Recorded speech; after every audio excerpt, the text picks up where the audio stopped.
Matteo, let's talk a bit about Burgundy. Domaine Févelay is specialist in Burgundy and probably red Burgundy. Yeah. So could you explain from the south to the north some really differences between villages of Pinot Noir and of Pinot Noir, of course. Yeah. I think it's very important to understand what we're talking about in Burgundy, and to start from the top, understanding that we're talking about a 30,000 hectares wine region that is including as well Chablis, which is in Northeast, which is a just white wine Chardonnay oriented region. But then if you want to discuss about red wine and Pinot Noir, which of course it's much more important to us at Domaine Févelay, since we're producing 70% of red wine, there are clearly, I would say, 3 or 4 villages which could be interesting to have a focus on. Start from the south would be most probably the Mercurey, of course, village. Mercurey being, how to say that, a very interesting village, first by its topography.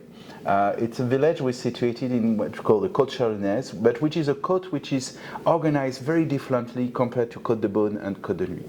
When for the Côte de Beaune and Côte de Nuit, you have a lineup of hills starting from Marsanais, south of Dijon, going down to Puligny and Chassagne.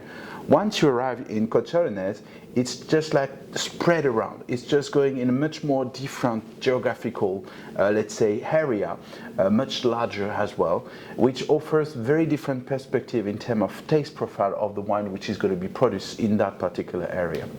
So Mercurey for us is about 50 hectares, and as I mentioned earlier, 50 hectares of vineyards, which of course I divide into a little bit of white and some red.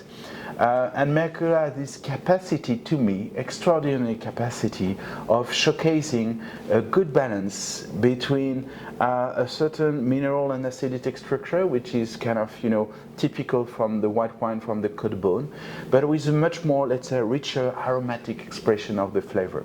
And for that reason, to me, Mercurey has a great potential of a very direct pleasure opportunity on the red and on the white. But if we're talking about red, of course, of Pinot Noir, offering that nice red fresh fruit expression, nice structure, but it's not what's going to define, let's say, the wine itself. It's much more a very interesting texture, a great pleasure, a willingness to actually go and enjoy that delicate expression of the grape and of the terroir over there. The different exposure that we have in Côte Chalonnaise is also very helpful in, let's say, producing and setting up different taste profile as well over there. And that's really a very distinctive area, which is on one hand very close to Côte de Beaune, but on the other hand very, very far away from Côte de Beaune.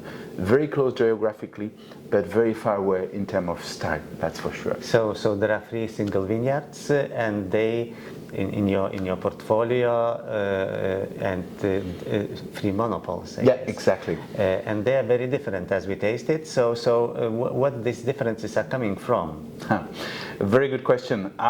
First of all, I would say the, again, geographical position. The first one we tasted was, and it was this morning, it was La Framboisière.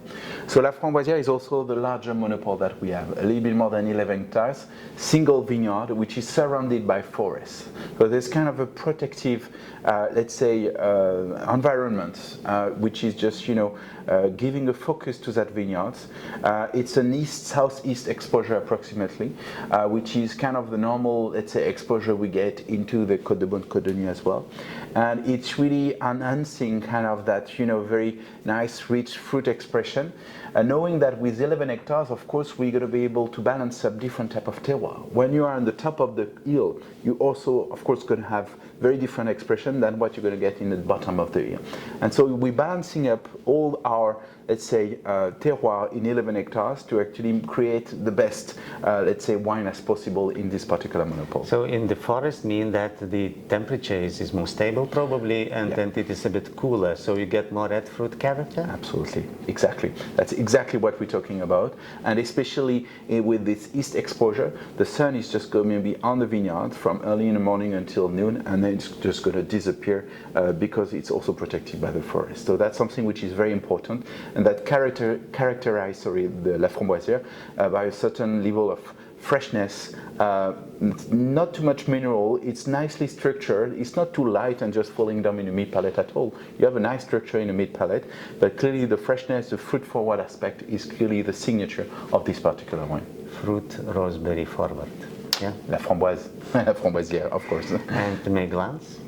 Miglan, different exposure. It's not surrounded by forests, first of all, and it is not east exposure, it is south exposure. So immediately you're going to feel into the wine this concentration, this powerful expression of the Pinot Noir.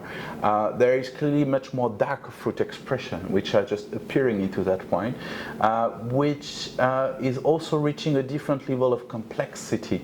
The terroir and the soil over there can at some points be a bit ferruginous, a bit some clay, you have some, not too much of those limestone pockets. So you really have a different level of complexity, texture, a certain deepness into the wine, which is really the signature of Miglan. So more clay, the bigger structure, more tannins? Exactly.